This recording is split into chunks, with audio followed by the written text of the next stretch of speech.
Hi guys, hello. Mananghalian na tayo.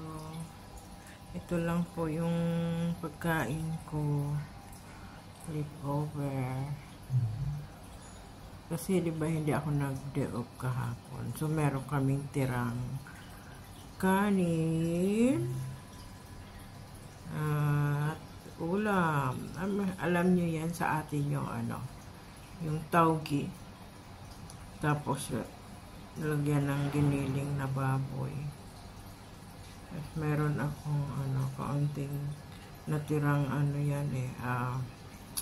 steam na giniling din.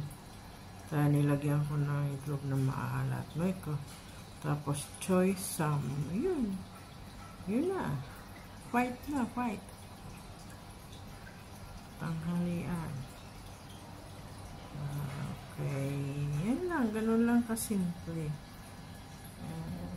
Ganyan lang naman talaga ang buhay.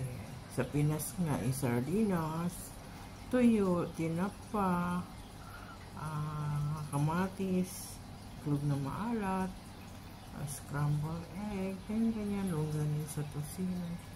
Ganun lang, di naman tayo mag-energy.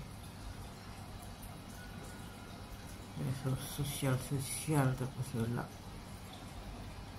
walang pera.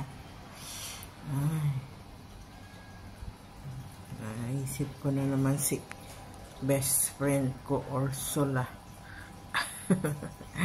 Kasi yun na nga, kakain lang pumasok pa si Ursula sa eksena. Okay. Bye.